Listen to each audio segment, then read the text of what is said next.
Welcome, everybody, to another episode of Troubadour Talks. Today, we are going to be talking about Oedipus Rex, or as it's known in the English, Oedipus the King. And to discuss this with us, I have Timothy Sandefur on the program with us. So thank you very much for joining us, Timothy. And do you mind do you prefer Timothy or Tim? Tim is fine. Tim is fine. Okay. So Tim is the vice president of litigation at the Goldwater Institute. And also, particularly, and I read some of your bios, you are interested in the in ancient Greek plays, but also how law and litigation worked in that time, and in Star Trek, I saw. So you're interested in how law has worked throughout the ages, and even in certain science fiction realms as well. Is that right? Oh, absolutely. The literature very often is about what makes politics legitimate, what makes the state legitimate or morally justified. And in all of literature to this day, I think there are very few that can compare with the Orestia Trilogy by Aeschylus, which is a series of plays that climaxes in the creation of law. Really, the climactic moment of the third play, the Eumenides, is where Athena creates the legal system in Athens as a resolution of the system of vengeance, the cycle of vengeance that is begun by the initial murder in the first play.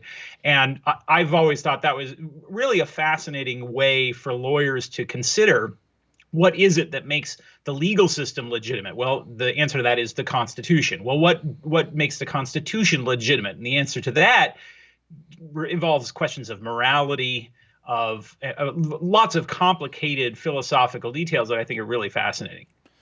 Yeah, and I think so. Right before we jump into Oedipus and how that all works together, just so everybody knows, you can go visit and read the articles of Tim Sandefur if you go to sandefur.typepad.com. That's SANDEFUR.typepad.com.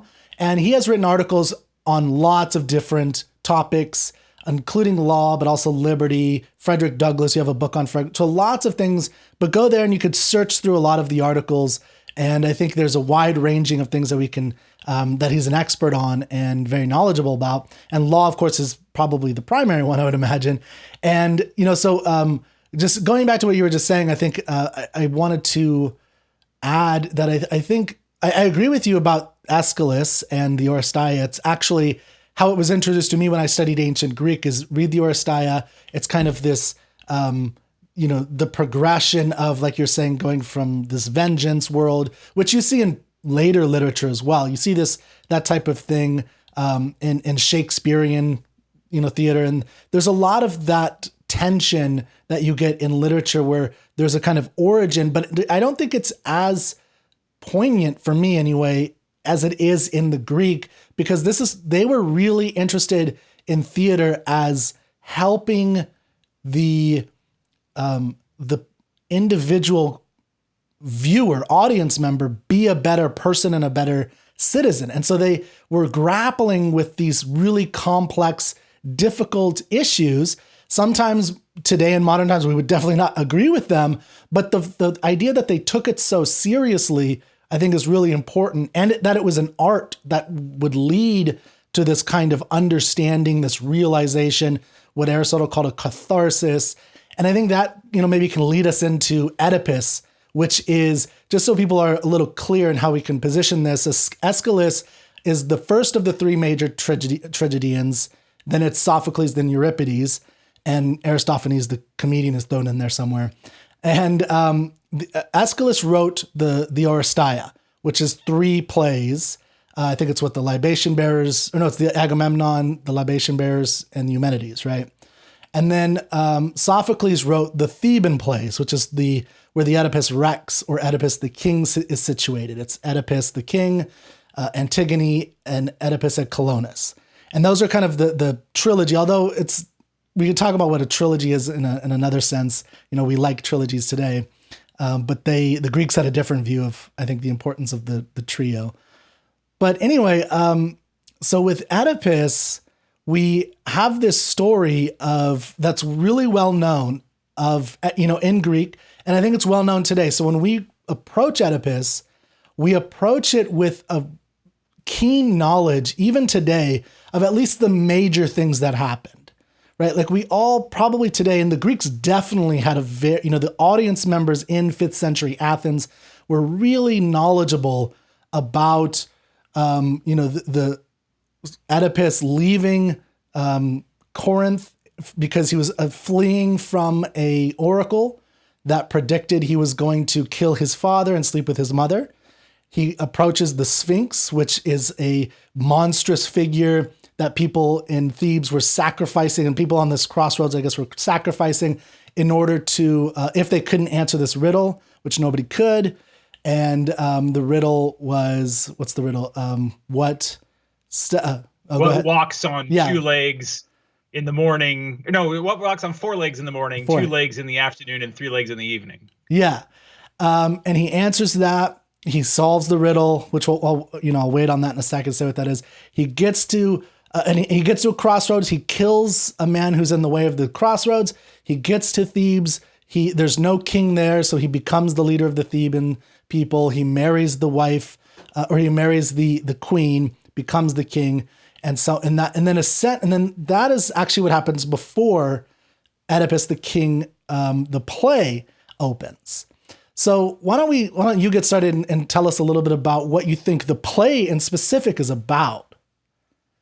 Well, yeah. So, and you're right that people would have come to the theater with this knowledge of the background. I like to analogize it to the Marvel movies nowadays, where people come to the theater knowing who Batman is, knowing the backstory of Batman. That does not, however, prevent the writers of the movie from kind of fiddling with it. They come up with reboots, or they come up with new twists on how to tell the origin story. And so then you get like competing versions of Batman's backstory, or Spider-Man, or whatever.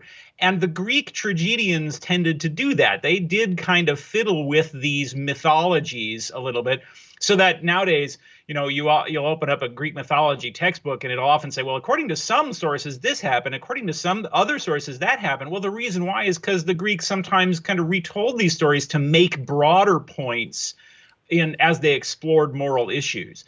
So what happens with Oedipus is it begins kind of in media res, as they say, in the middle of things. It starts with the Thebes has been subjected to a plague. People are dying mysteriously, and it's been going on for some time.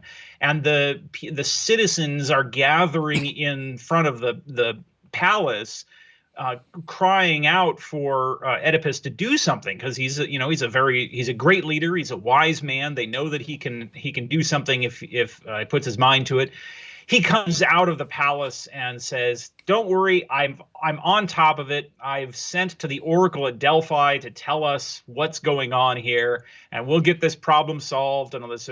Well, when the oracle returns, it turns out that according to Apollo, the reason for the plague is because Thebes is harboring a terrible crime, and Oedipus sees it as his task to solve this crime in order to appease the gods and put an end to the plague. Meanwhile, the famous blind soothsayer Tiresias arrives to tell Oedipus that there's something going on here and it involves you, but I'm not going to tell you what it is because Oedipus is kind of this brash, somewhat disrespectful fellow. And he says, "Oh, well, I don't need to listen to superstitious nonsense from you." And Tiresias says, "You'll find out soon enough that you are the cause of this problem." Oedipus, and this is kind of an interesting thing that Sophocles does here. Oedipus responds to this by saying that Tiresias has been paid for by Creon, who's kind of his political rival. He's the brother of Jocasta, who is Oedipus's wife, and later we discover his mother. And Oedipus accuses Creon of having paid off Tiresias as sort of a trick to gain power. And Creon says, "Well, what are you talking about? Why in the world would I do this? You have no reason to suspect me." The reason I find that interesting is because Sophocles does a very similar thing in the Antigone. In that play, he also has, by that time the king is Creon, Creon starts to become suspicious in the same way and accuse his rivals of being bought and paid for. And it seems to be a theme in Sophocles' writing about kings, that they tend to be really suspicious and always expect that other people are conspiring against them, even when there's no real reason to do so. It's kind of revealing about Sophocles' view of political power. Anyway, as the play continues, the clues start to pile up. Oedipus starts to investigate. He brings in a messenger arrives and says, "Hey, guess what? I've just got news. The king of Corinth. the king of Corinth. Of Corinth, Corinth, yeah. Sorry, I was going to say colonist. Anyway, the king of Corinth is dead, and this is actually good news to Oedipus, because you were supposed to kill that king, and it turns out you didn't. He died of natural causes, so everything's okay. Well, then, of course, it turns out that the king of Corinth is not actually his father after all. He was adopted. He was, and as the clues fall into place, Oedipus discovers that actually it really was true that he was actually born in Corinth. That that the man that he killed at the crossroads on the way to Thebes was actually his father, King Laius. That Jocasta actually is his mother, and all these things fall into place when the truth is revealed. Oedipus, or Jocasta rather, hangs herself inside the palace. Oedipus, upon discovering her body, plucks out his eyes with the pins that she uses to hold her dress on, and then begs the new king, Creon, to banish him and put an end to the misery of Thebes. So it's the reason why the great scholars like Aristotle regarded it as such a well-written play was primarily because the way the clues are revealed in the play, very sequentially, the audience can really appreciate the truth dawning upon Oedipus as he discovers very slowly that all the avenues are closed off and he can't avoid the truth, and it's right there in front of him, and how horrible it is. And that it really worked quite effectively when it's done well. Yeah, and in rereading it, I haven't read it in years, and I reread it this last weekend, and I was struck again, and I remember this in the past, but I think even more, just the universality of the play and how it applies much more today than I would have even anticipated. If you just replace the Blind Seer with people who make broad projections today about the future, right? Whether it's climate models or economic models or all these types of things, there's just so much you can see about these seers and whether we listen to them, how we listen to them, why we ignore them, why we agree with them and take them at their word. And these are things that I think the Athenians were grappling with in terms of, this society at this time, when they're writing this in the 5th century, which is, Athens at its classical almost its golden age, that it's, they're really interested in how to establish a good society, what kind of leaders that they want to have, and maybe the pitfalls of that. And and we can go into the moral issues. That's just kind of the political issues. But I found it very interesting because, like you said, the first thing that the king says about this Tiresias character, the blind seer, who says that knowledge rests within me, right? I mean, how many climate modelists and economists say essentially this is the truth about what's going to happen in the future, or and there's or political pundits say that the truth rests within me in a sense, and that they're projecting or predicting some horrible outcome or some wonderful outcome or whatever it is in the future. And well, I think Sophocles has Oedipus be so skeptical toward Tiresias because of that sense of paranoia and suspicion. Incidentally, what you say about trusting authorities and so forth, this comes up later in the play when Jocasta has several lines where she says, "Oh, who listens to soothsayers and oracles and that sort of thing anyway?" And Sophocles has her proven horribly wrong, right? It turns out that the oracle is right and that Tiresias has been right all along. And I think the way Sophocles approaches it is, I think, more religiously conservative. Now, I don't think Sophocles is as much of a conservative in a cultural sense as some scholars do. There's this long-standing tradition that Sophocles is this sort of mild, religiously conservative guy who sees his plays as proving to the world why the gods are just or something. And I don't think that can always be reconciled, certainly not with the Antigone. But so I don't think that's always true. But I do think in Oedipus, there's a certain tendency by the characters to rebel against the idea that the world is ordained by the gods. And I want to hasten to say, I don't think this is a tragic flaw. The concept of tragic flaw has been used to interpret tragedies for a very long time. And I remember when I first read this play in high school, my class was basically assigned to figure out what Oedipus's tragic flaw is. And the tragic flaw is the idea that this character is, maybe great, but he has this one little failing and it's going to lead to his ultimate doom. And I think that's anachronistic. I don't think that the Greek tragedians had the idea of tragic flaw or used it that often. The most obvious candidate for a tragic flaw in this play would be hubris, right? Mm-hmm. Hubris is the ancient Greek concept of trying to rise above your station, or to be like a god when you're really immortal, or that sort of thing. And there is hubris in this play, no question about that. But I don't think it's as simple as saying, well, Oedipus is punished for his hubris. I don't think that's the case. Oedipus is punished for mythological reasons. He's punished because Apollo decreed that he would be punished as in response to something his father did.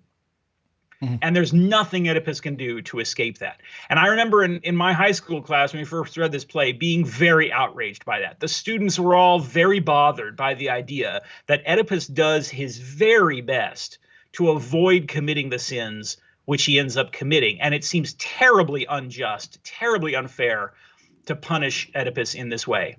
To which the answer, I think the correct answer is, this is not a play about justice. It just isn't. This is a play about freedom. Mm-hmm. This is a play about how free are we really in a metaphysical sense. Free will, freedom of choice. And I think that this ties in with the riddle of the Sphinx, actually. And to put this in sort of broad terms, the way I would describe it is, I think that people, and I think this is particularly true of ambitious and intelligent people, sometimes it's easy to forget that you are a mortal being, a physical body that will in the end decay and pass away and never be seen again.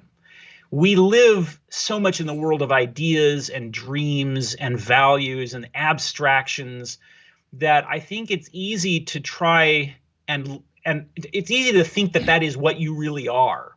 There's a line in a James Taylor song where he says I try to give up my body and live in my mind. Mm. And Oedipus, I think, does that. I think what he tends to do is he sort of rises to a level where he's living in a world of ideas as opposed to a world of mortality. And what ends up happening is that he gets brought down by the gods in the end. And that's why the incest part is part of the play, is because it's part of this physicality, the fact that you can't avoid being a biological creature for everything else. So there is hubris in it, but I don't think that it's as simple as Oedipus is punished for his hubris. It's a question about all of humanity and our tendency to sometimes, imagine that we are just spirits rather than that we are a fully integrated being, if that makes any sense. It's a kind of a rough way of putting it, but I think you can see what I'm getting at. Yeah. So there's a couple points there. One, the tragic flaw thing, I agree with. I think a lot of this comes from Aristotle and his whole concept of missing the mark, and that he had a lot of prescriptive things to say, which from then on, whenever people read Aristotle, especially since he's such a powerful thinker, they would sometimes just take it all literally and just say that's the end, right? So this tragic flaw thing, I do think from a literary, especially like high school and junior high type readers, the problem with it is that it can be an interesting way to enter the text, but it should not be the ending of your interpretation and analysis. Right. It should just be like something to, okay, so maybe there is some hubris, but let's go further into it. And I think there's a flaw in that literary analysis that sometimes gets in the way. And I wanted to touch on something you talking about these characters and talking about, I agree with you with the theme has to do, if not is, about fate and free will, particularly what free will and freedom is allowed within this fatalistic world that we live in according to the Greeks. Because I do think there is a lot of freedom. And here's how, in reading it again, my analysis has shifted deeper into Oedipus's character that I think is really much more, the way it's been talked about in literary analysis is he's the ideal Athenian leader in many ways of that time. And what they mean, what's meant by that, but I think there's a lot of virtue in him, just generally, not just with what Athens thought. He is he's a thinker and an actor. So there's moments when he says, I've thought about this. I've done these types of thinking, and I've sent, when he's talking to the chorus at the beginning, he says, yes, you have this problem, and I've already been thinking about it. I've already taken the action that you need, right? They call on him to cure them. He's said to be, there's a doctor element, and he's already done the action, right? That's what a good leader should do. He should think about it and he should act, right? He's described as a good oarsman, a steersman of the state.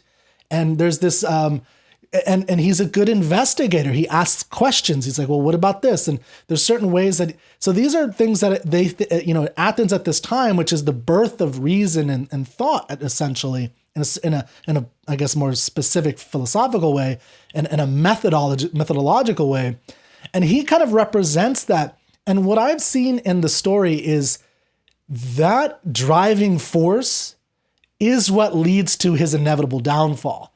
So it's the virtues, that he takes in his actions that he pushes, because there's even a moment when Jocasta's like, essentially, dude, stop thinking about this, stop investigating, like just stop. She starts getting worried and she's like, stop, like you don't want to go down this avenue.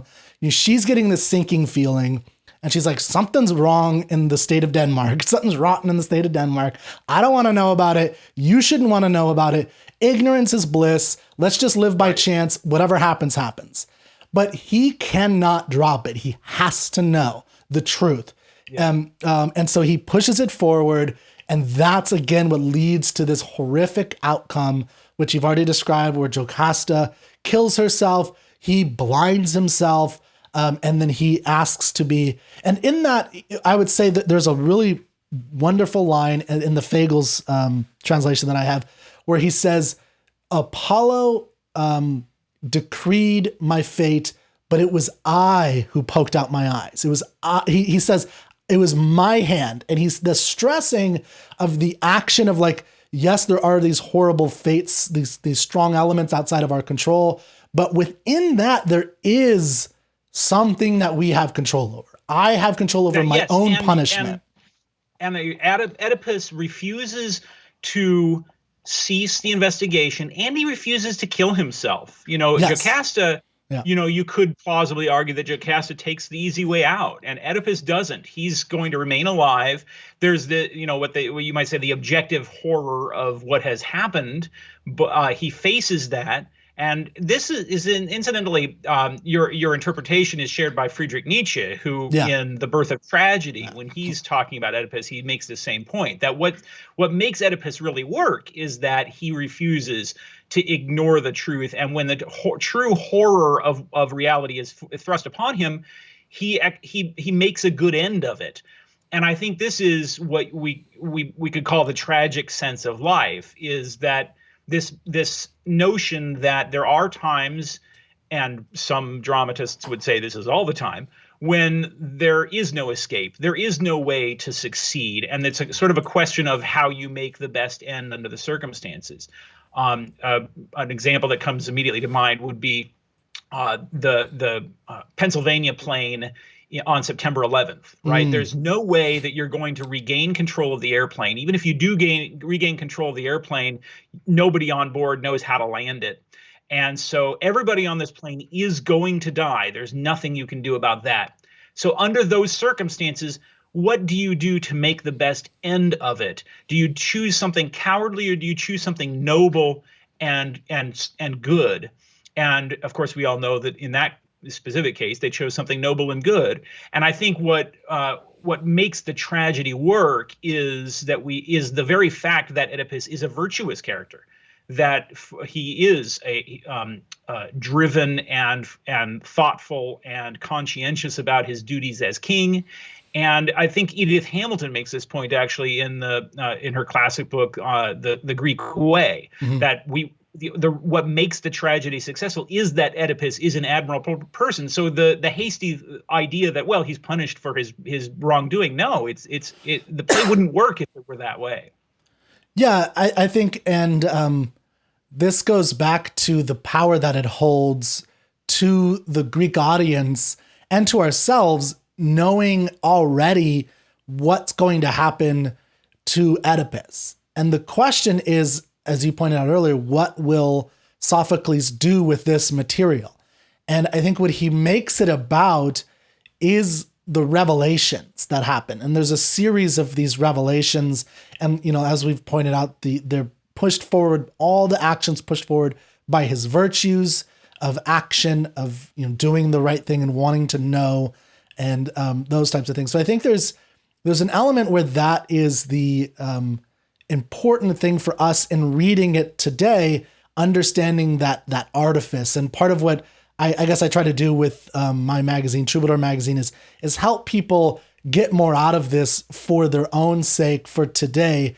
And so I think we can get into what relevance it has to our own lives. And we've touched on this, but maybe getting into it specifically. So, I try to mention some things about some political angles that are relevant. And you've talked about this with, also the weariness of kings. And we could see this with tyrants that are relevant today. The more power somebody has, the more they're weary of people around them just aiming and angling for them and trying to, get their power essentially.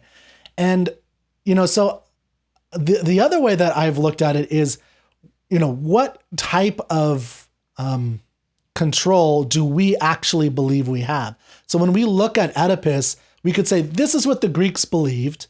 They believed in this fatalism world. And within that realm, you could have it, and so I guess we can ask ourselves, do we believe in that? Do we believe that we have free will and that we actually can challenge ourselves? And I don't know if there's some relevance that you have in terms of our own. Well, I think this is what led me to my thoughts about giving up your body and living in your mind. Because what speaks to me about the play anyway, and more so, I feel funny saying this, but more so as I get older. I'm only in my early 40s, but it has occurred to me now that I'm twice as old as I was when I first read the play, that this quality of mortality, there is one sense in which life is a no-win game, because eventually we all are going to die and there's nothing you can do to escape that. And so to some extent, life is about making a beautiful or meaningful experience while you're here and while you have the opportunity to make choices, to make good choices. And of course, this was very much on the Greeks' minds. There's a famous legend about the meeting between Solon and Croesus. Solon was supposed to be the wisest man in Athens, and he spent some time traveling the world. And according to Herodotus, he had a meeting with Croesus, who was the richest man in the world. And Croesus brought in all of his gold and jewelry and showed them all to Solon and said, "Who do you think is the happiest man in the world?" Of course, anticipating that Solon would say, "Why, you, Croesus, you're the happiest man because you're so rich." Yeah. But instead, what Solon said was he told a story about an old lady he knew who had lived really well, had two sons who grew up to be good men who fought well in a war. And when she died, they did funeral honors for her the way that they were supposed to. And he said she was the happiest person because, she had lived a good life that was satisfying, fulfilling, and met all of the requirements of the gods. And there you go. Well, I think that comes to mind with Oedipus because Oedipus is, in one sense, you could find something of that in every life, that we're all sentenced to ultimate destruction. So do we face reality and try to do what's right, even when it seems sometimes like it's pointless? Or do we take the route that Jocasta counsels, where she says, "Close your eyes and pretend that it's different, and fantasize and live in bliss"? Or or do you take the cowardly route and like Jocasta does, or what? And I think that the reason why this play speaks to me in modern times, even though I do not believe that our fates are decreed by the gods, is that it speaks to this idea of, even when success is not possible, still beauty and a meaningful life are possible. I think that's a really important message that the Greeks really hand to us. Yeah, so there's this element where, how did you put it? So the free will aspect, it just escaped my mind, what you were saying a second ago.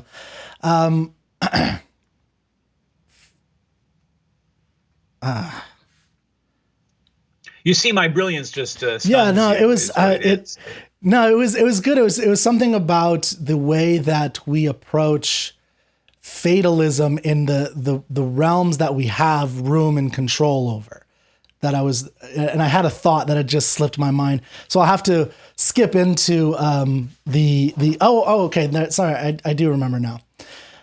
And this, I think, goes into what you were talking about is so important for us in remembering what meaning is, and how what we do have room to make meaning out of our lives.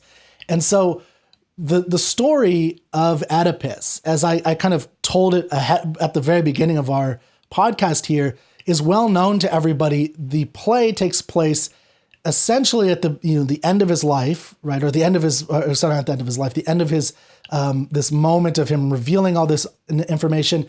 All the action of his life is a memory. And there are moments in the play when he thinks back to his life, when he goes to the crossroads and he reevaluates that scene. And in a sense, he now reevaluates it with meaning in mind, now that or with knowledge. And that, in a sense, is what meaning is. And it's what, there's this idea of like creating yourself, but also coming from self-discovery by introspecting and going back into the past.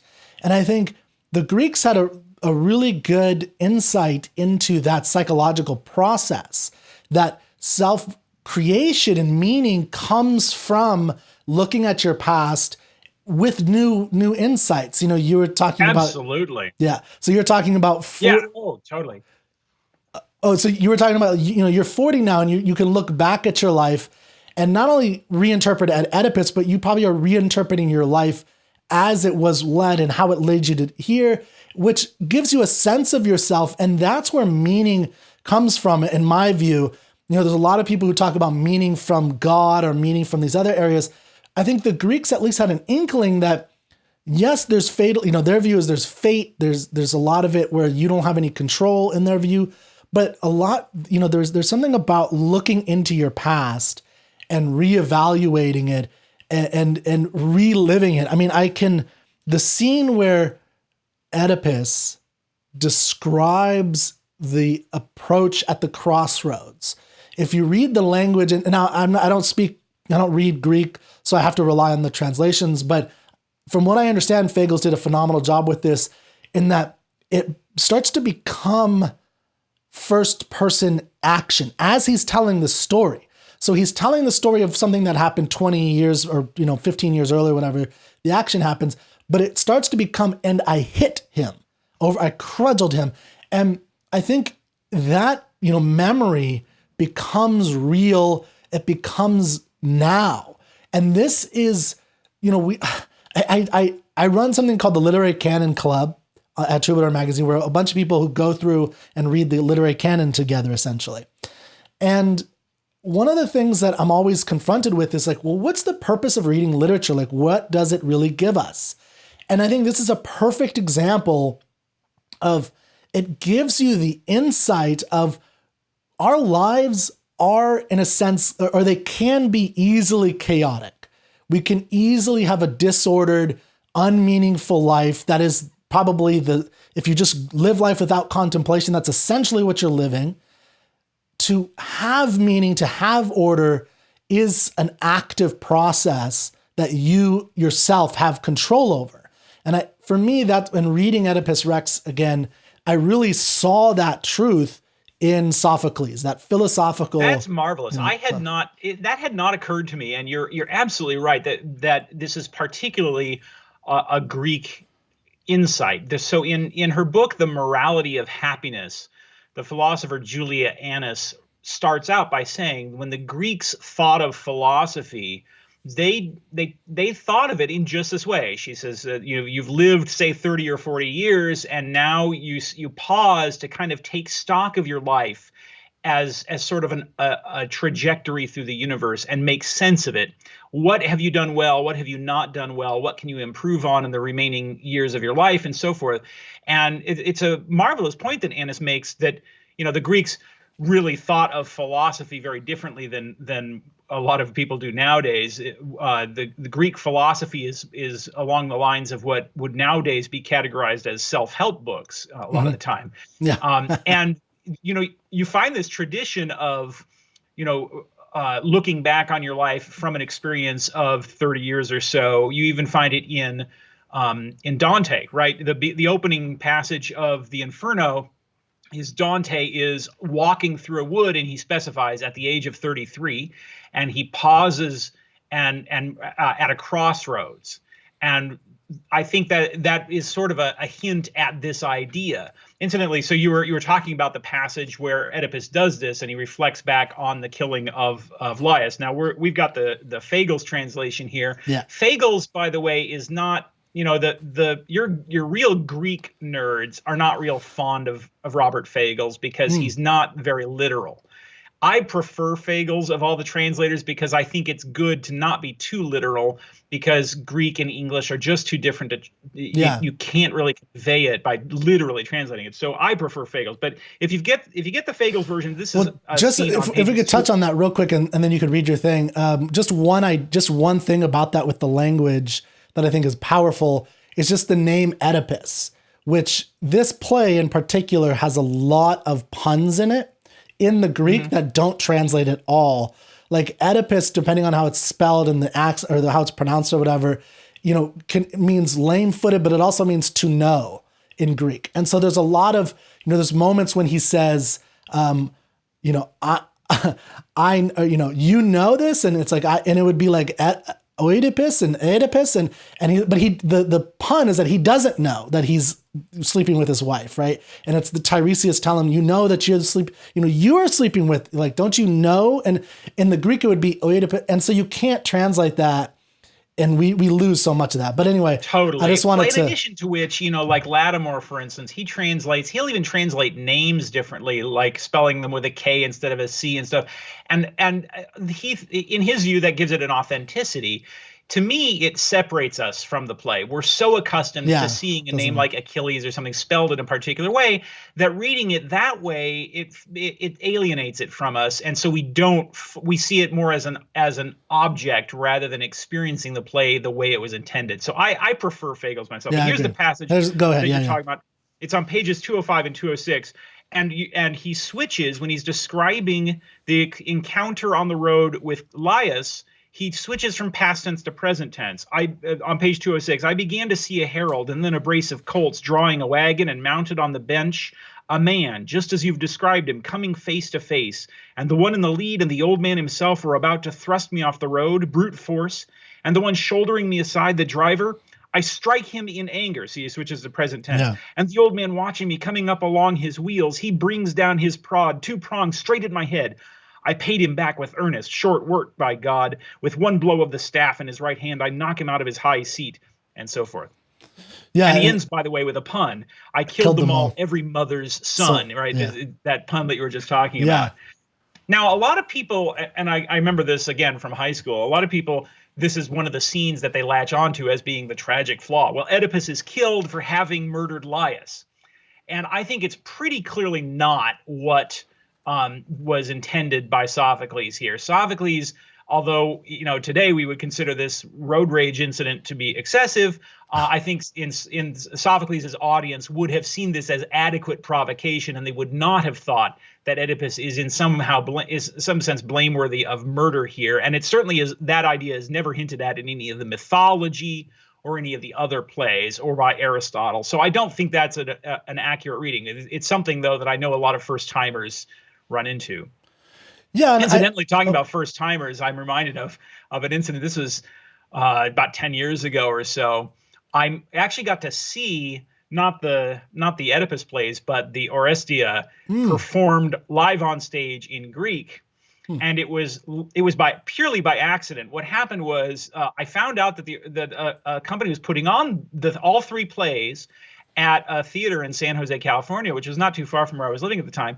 And I thought, well, that'd be kind of neat. I should go do this. So I bought a ticket. I went down to see it. And before the play started, there was this little reception where people are passing around hors d'oeuvres and things. And I'm standing there, and they were fantastic hors d'oeuvres. I love Greek food. And these hors d'oeuvres are all the Greek stuff, and it's just fantastic. And everybody's standing around speaking Greek. And only at that point did it occur to me that maybe the play wouldn't be in English. So we all go into the theater, and sure enough, the entire thing was in Greek. Now, fortunately, they had one of those silent radios or whatever they call it up above the stage, translating it into English as it went. And of course, I'd read the plays, so I knew what happens. Yeah.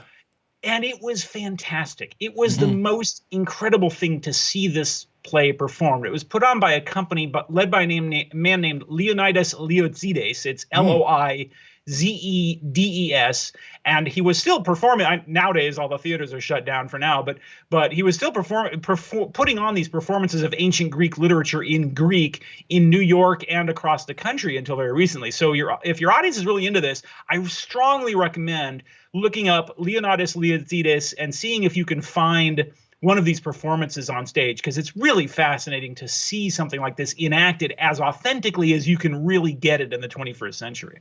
Yeah, I'll try to, I will put a link in the show notes for that. I have not heard of that. I do remember many years ago seeing one Greek play that I don't even remember it. It didn't make much sense to me. It was actually at the Getty Villa in. Oh yes, they put on the performances in their little theater there. Theater. I've always wanted to see one and never managed to. Yeah, I mean, it could have just been like the time of my life or something. I just don't remember much. I think it was a Euripides play. I just don't remember much of it. It didn't make any sense to me, and I had read Greek, and it might have just been the performance, or it might have been me. I don't know. It's hard to say because sometimes. So that's the only Greek play I've ever seen, but there are times when it becomes challenging because modern playwrights or theater managers and directors want to modernize it. Oh yeah. And my view of a lot of these classics is that they're modern enough in a certain sense. I mean, they're, this play in particular is an example, but not all of them. I guess it would, someone could argue not all of them, but this play in particular, I think could easily be, just performed as it is. And I think it would be wonderful to see it in the Greek, especially if you had some kind of translation. I mean, a lot of, now they could even do it like with a phone. I mean, they could do apps or something like that. We do have new technology that could make it really cool, where you can kind of see, the text coming on or something like that. That's going along with the words that they're saying. And there are some movie versions of Oedipus. I think there are 3 in English that I know of. There's one that's pretty easy to find on Netflix, I think, in black and white, and it's done with masks as the original play would have been done. Oh, wow. Okay. But there's a more recent one done in the 80s starring John Gielgud as Tiresias and a lot of other very famous actors from Great Britain. It was done by BBC in, I think it was 86 or 87. And you can find it on YouTube, and it's not great video quality, but you can watch the whole thing. And it's modernized, like you say. It's done in modern dress, and the language has been made so that people can more easily follow what's going along. But for a beginner, it's a very good way of getting into to start out with, follow how the play is supposed to operate in the full horror of Oedipus's experience. Yeah, and so with the going back to what we can glean from it today, when I, again, rereading it, I was struck by the emphasis on the plague and the destruction of the city. As we're recording this, we're still in a pandemic. And, the question of solving that problem and how we solve that problem and what methods we use as a society to solve the problem. Obviously, the Greeks had a different view, but I think one of the things that, going back to the character of Oedipus as even though Oedipus takes place in Thebes thousands of years before the Athenians, he represented what the Athenians thought were great virtues. Or maybe not that, he was, I don't know his exact time historically, but long before Athens, classical Athens. And, so when I was looking at this and I was thinking how we today are solving this problem of dealing with this plague that we have today versus then. And again, this is just me trying to figure out if there's any corollaries. And, so one of the things is like I said earlier, the virtues of Oedipus are also described in the language in a variety of ways. So, I talked about thoughtfulness and action and, how he's an investigator. But some of the other things that is kind of built into the language are the proud achievements of classical Athens. Things like mathematics, right? The reasoning, a logical approach to something. Like that is not something you get prior to this very often in the ancient world, where people are really, and there's, they're proud of their agriculture. So Oedipus is described as, in certain cases, like plowing in the case of Jocasta, of course, but he's used this language about him constantly, and there seems to be built into the play a criticism of that in opposition to the oracle, which has the truth. So this is the birth of humanism. Can the human world solve these problems? And or must we rely on the oracle? And there's a line in there by the chorus, which represents the Theban people, it represents conservatism, where they say the oracle has to be proved right, even if it's wrong, essentially. Like because we have to rely on that for the truth.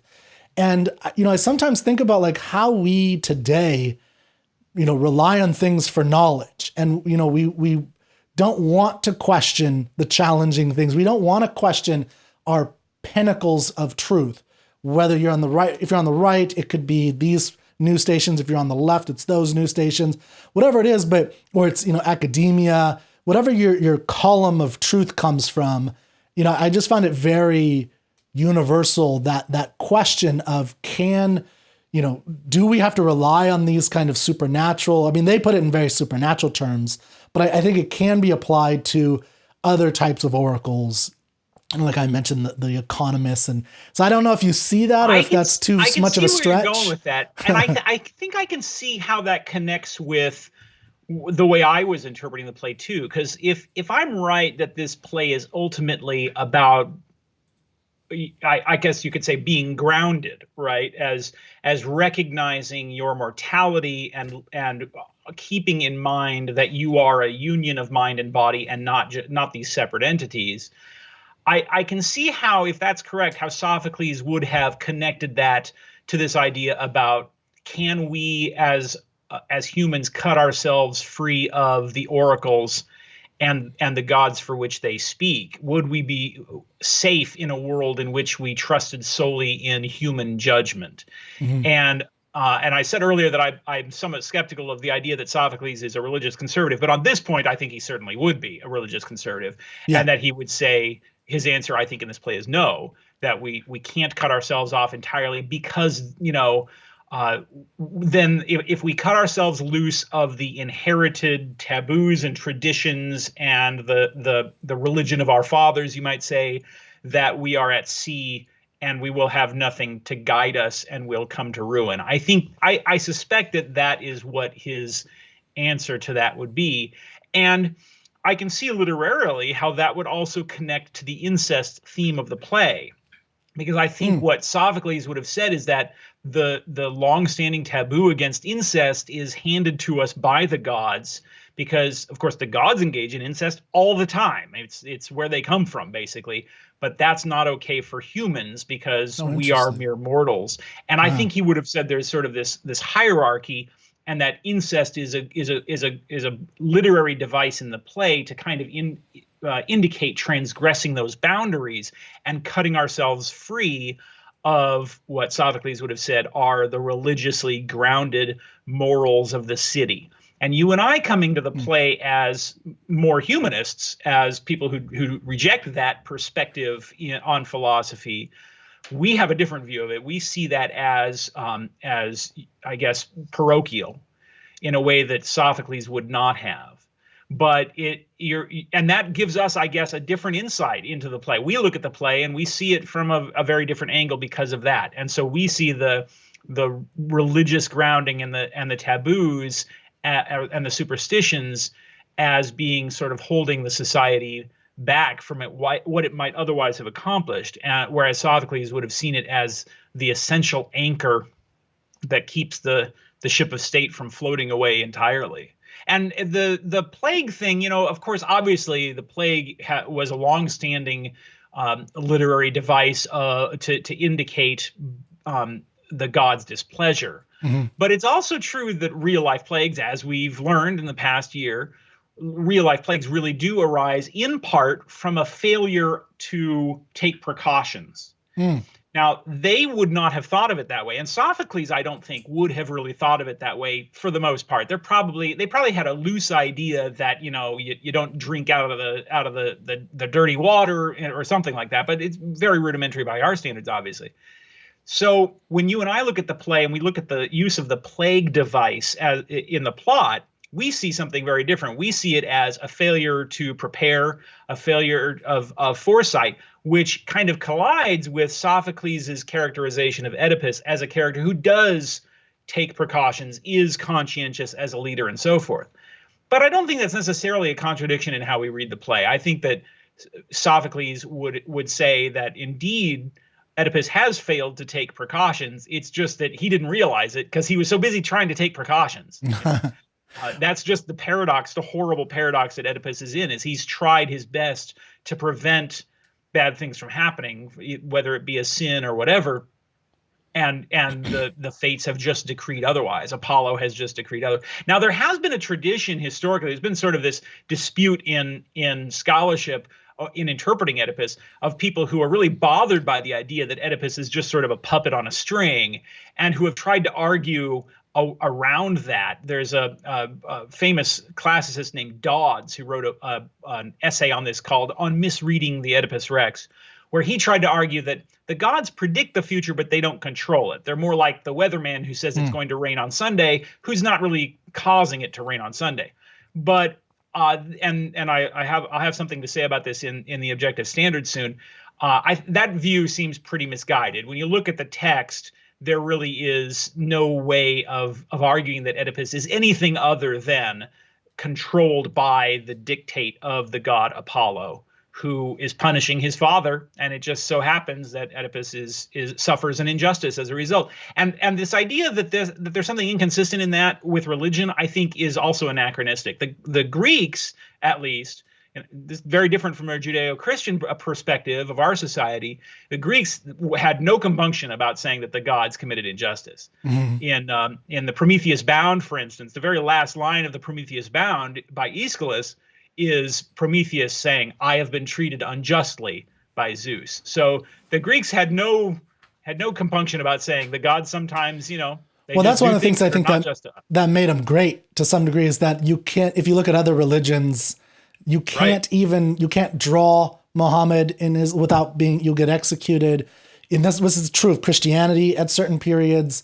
And what that does is that essentially blocks off the ability to think about gods at all and their relevance to our, and the Greeks, and you mentioned Edith Hamilton, she said that they were the first ones to really create all the gods in their own image with their own foibles and things that were very human-like, which gives you an ability to kind of put them into a relationship between you, which rather than demoting you as a human, as a creature on this planet, it elevates you to say that, we come from Hercules comes from Zeus and I'm a descendant of Hercules, or I'm a descendant of this person or of this god or of that. And if any of your listeners have not read Hamilton's The Greek Way, you absolutely must. Yeah, that's wonderful. It's just a marvelous book. I mean, you can quibble about some of the details about her interpretations of Greek culture and whatnot, and that argument's been going on for centuries. But Hamilton is, first of all, she's such a fine writer, very elegant writing, and her perspective on the Greeks is just just marvelous. And you're right. She says, for instance, the Greeks, unlike other religions, the Greek gods do not create the universe. The universe exists prior to the gods. There's chaos first, and then the gods come about, and they have genealogies, and they act like, an occupying force in some ways, right? They're like this alien tribe that kind of controls us, and we have to do what they want, but they are not real. They're not in this for our good by any means. Yeah. And so I think one thing we can maybe close out with that I think is important, I like to try to talk about, is the role, how art plays a role in our lives and why this is important. And you kind of touched on some things in just a few moments ago with when you were talking about how Sophocles had these views of religion, and he would land on the side of the oracles, that we need the oracles. This is when I was talking about can we question the oracles? What are their relevance to today? But to some degree, he had his opinion. It's in the text. Part of our job is to interpret the text and then to say yay or nay, in a sense, right? And to really contemplate the text. That's how I see the role of literature as art form, or really any art form. But it's that it's not about agreeing with Sophocles. Right. I think that's one of the mistakes people make, especially when reading older texts, is that you have to agree with them or something. Like, that's the feeling you get. And no, you're not going to agree with most of these texts in their fundamental conclusions. But one, that doesn't mean they don't have truth in them, right? Like the challenges of leadership, like you were talking about, being a good person, trying to take action. And yeah, Sophocles has this view that that's going to lead to your inevitable downfall, that all these humanistic things, if we don't rely on religion, it's going to lead to our downfall. I think that's his essential, final conclusion. That's what we can look at and be like, well, I don't agree with that, but I can see where the logic of where he's coming from. And that gives me material to understand that concept. And really, the last thing is understanding the philosophical discussion of fate and free will. It's really easy. You mentioned like getting lost in your head, and anybody who's ever read philosophy, which I've only read a little bit, I'm not a philosopher by any stretch, but it's really easy to get lost in your head. I mean, I don't know how many determinism talks I've had with intellectual, philosophers or people interested in fate, free will, and determinism. And it's just, stringing along of concepts and ideas that you drag from different people, when it's best encapsulated in great works of literature. Oedipus is a good one to talk about. Should he take Jocasta's advice? Should he keep pushing? If he stops pushing, will the fate come about still if he stopped doing it? But then would he be Oedipus, and would he be the leader? Like, then all the plague is going to wipe everybody out if he doesn't do that, right? And then in a sense, he does kill his wife, or his he sleeps with his mother and kills his father. And like that never changed, so on and so forth. You can contemplate it. And, I just think that the Greeks really understood that as a role of life, which is why this was a religious event, when they put on a play with 14 to 15,000 people watching it in a whole day. Like, it was your duty, in a sense, as a citizen, especially if you were going to vote. Like, you had to be a thinker if you had the right to vote, and you had to be able to contemplate these things. And I think I don't think of it as that's our duty as American citizens, really, but it's our duty as humans to ourselves to live our best lives, to take the time to read these works of art and understand them, and contemplate them. Yeah, absolutely. And of course, literature, whatever the literature, if it's good quality, serves as often as a sort of a thought experiment of what would you do in these kind of circumstances, and why, and what do you think of the characters and how they do them. And that's sort of that second step you were talking about. Our first step is it a well done work of art just on its own terms? Does it accomplish what was intended to accomplish? And then you say, and what do I think of it? I could very well read it and say this is a masterpiece work of literature, but I can't stand it. In fact, there are a number of works that I feel that way about. Yeah. Because the evaluation of it as a work of art is kind of separate from how we evaluate it in terms of moral and philosophical values. So, and as you said about criticizing or questioning the relationship between the gods and the city and so forth, we also see that in other works of Sophocles, like the Antigone, about what is the relationship between the requirements of the political state of the law on one hand, and our duties to obey morality or the will of the gods on the other. And Sophocles in that play takes a much more, you might say, rebellious tone. And in fact, this is my own little interpretation. I don't know whether any scholar agrees with me, but I think the Antigone is actually Sophocles criticizing the people of Athens. The chorus in that play that stands in for the people of the city, I think Sophocles is kind of implicitly criticizing the audience by having them be the chorus, which is a really interesting device to use. So when you approach the play with that in mind, I think it teaches you a different lesson than if you approach it from a different direction.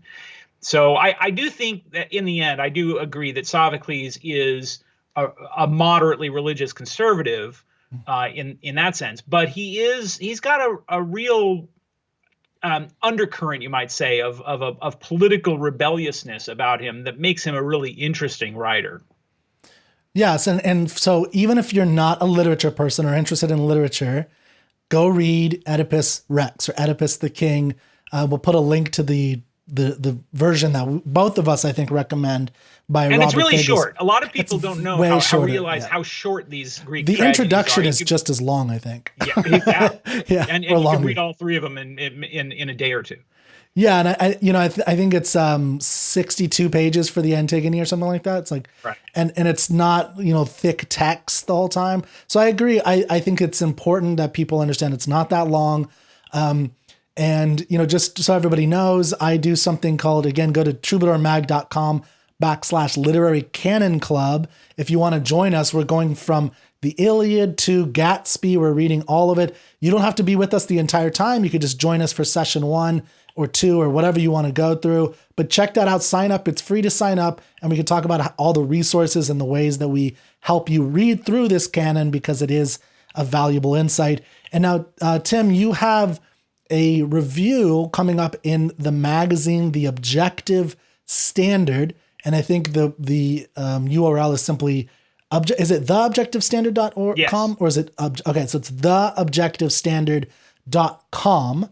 So go to that website, and you have a lot of articles with them, but when is this new, it's a review of a new translation, right? Why don't you tell us about that? Yeah, I've been writing monthly book reviews for them, and my March review is on a new translation of the Oedipus Rex by a University of Virginia classicist named Kovacs, and I try to look at it a little bit and see what it says in its introduction and its analysis of some of these philosophical questions that we've been talking about, and also compare it to some of the other translations that we've seen. Because, like we said at the very beginning of this podcast, a more literal translation versus a more poetic translation, they each have their upsides and downsides. And Kovacs is trying a verse translation. So he's translating it into, not all iambic pentameter, but into an English verse form to try and convey some of that elevated quality that is in the original Greek. Like you, I don't know ancient Greek. I actually took 3 semesters of ancient Greek in college, which was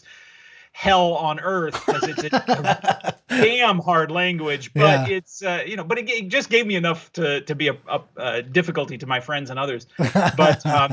But anyway, this is a new translation that's just come out, and comparing it to Fagles and the other translators. My favorite still is Fagles. By the way, you said you're reading the Iliad. Are you doing the Fagles translation of the Iliad? No, we're doing Evie Ryu, actually. I don't think I'm familiar with that one. Yeah, he's the one that he wrote. Or that translation is essentially what launched Penguin Classic Books back in the 40s. And it reached millions of people back then. It's a prose translation. It was recommended in a lecture. It was recommended in a lecture by Dr. Leonard Peikoff. It's what he recommends. And for people joining the Literary Canon Club, a lot of them are not necessarily literary people, and or at least not in terms of the background. So I wanted to start them off with something like this because I think it's a very it's kind of like this, the Fagles translation in terms of prose for that for the Iliad, but it's very descriptive. I think it keeps a lot of the essence of the language alive, but translated into the metaphors and the ways that's that one of the people kind of look down sometimes on prose translations, but they're very good for that reason because they can convey the full beauty of the original content without feeling bound to English language prose or English language prosody that would make it difficult for them to express those ideas. So that's not a bad idea at all.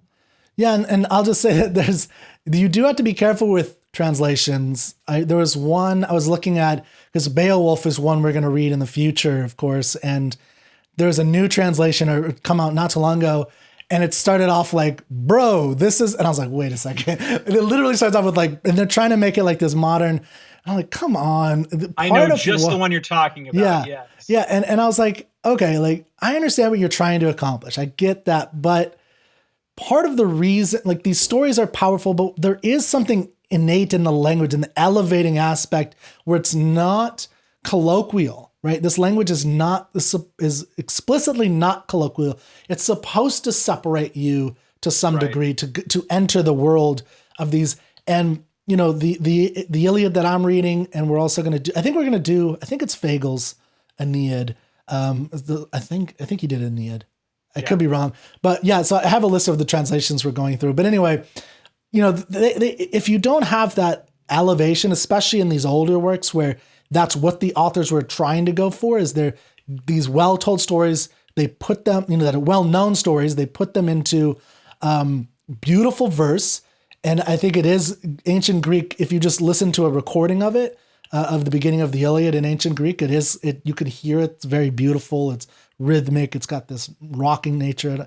And you can't get that in the English, but you can, like you said, elevate and you can have this, you could just have better prose that captures the essence of that meaning, or the meaning behind that verse that we can't capture in English. It was just too different. It's a real shame that there's, there's been in the news lately, this, canceling the classics. Disrupt text.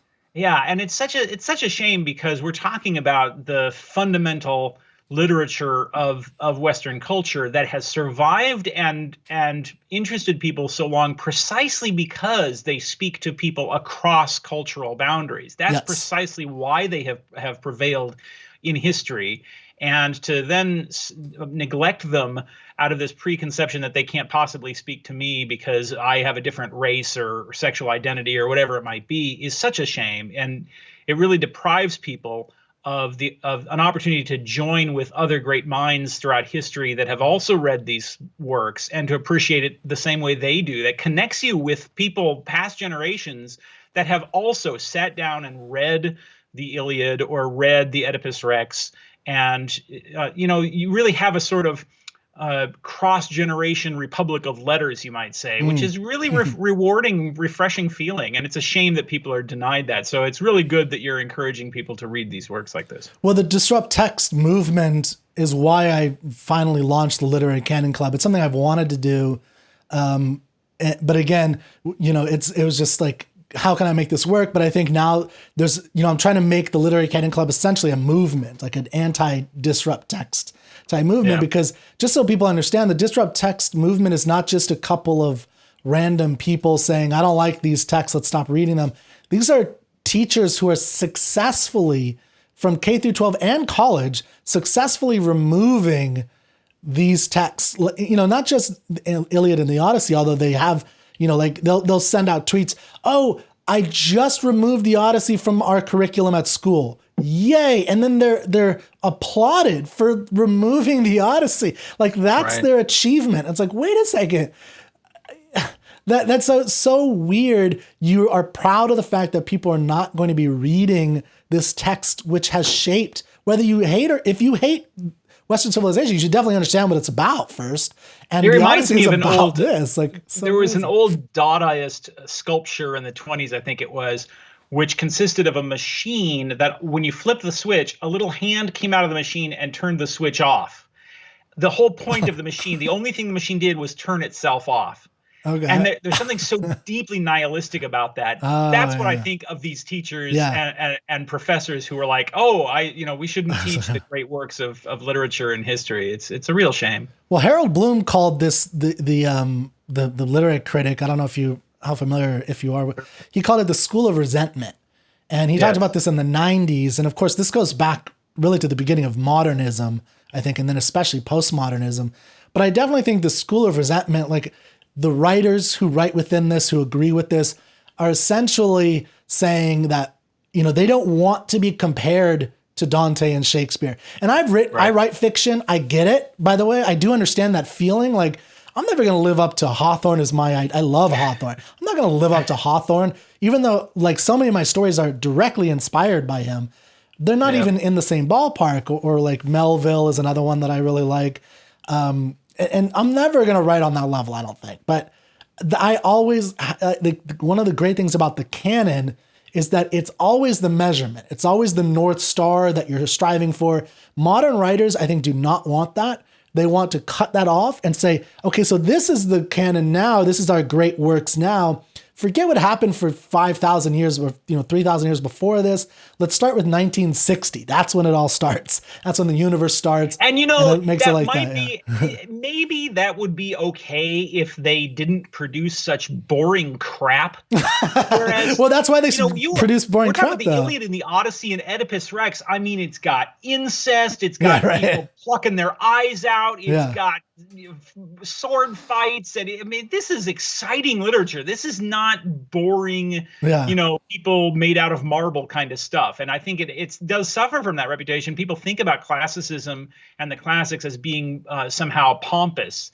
But when you actually get into it, these are war stories. These are stories with romance, and like the scene in the Iliad where Hector scares his child when he puts on the helmet. So he has to take the helmet off. It's such a beautiful and moving passage, and people who don't know this literature, they're deprived of it. It's a real shame. Yeah, I agree, and that's the movement. So Troubadour Talks is about that as well. It's trying to get people engaged with the people from all walks of life. So I don't want it to be just for this quote unquote literary elite, which I think gives it that kind of sense that you're talking about, where it seems hoity-toity. It seems removed, and I'm always trying to bring it back to our lives. So I'll let you have, the last word. Any last words on Oedipus or art or anything like that, before we sign off?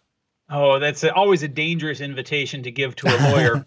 How much time do I have, Your Honor? No, I thank you very much for having me on. And again, I just encourage everybody to get into the classics and see how much they can enrich your life and your appreciation. Not just, by the way, this is another interesting point, is that it's not just the works themselves, but how much else you can appreciate by appreciating this. Because, of course, these works have inspired other works. And to understand those, you have to understand where they come from. A good example of this is the Antigone. Sophocles writes the Antigone in, 300 BC or whatever it was. Well, after World War II, the French playwright Jean Anouilh wrote his own version of Antigone that's sort of a reflection on the original in terms of 20th century totalitarianism. And to really appreciate the point he's getting at, you, of course, have to be familiar with the original. Well, so much of our art and literature comes from the classics that people really should get to know it just in order to appreciate that, Great message. All right. Well, thank you so much for joining me. Yeah. And you're welcome back anytime for the Orestia, by the way, if you want to come on. Oh, that'd be a lot of fun. Yeah, I'd love that. All right. Thank you, everybody.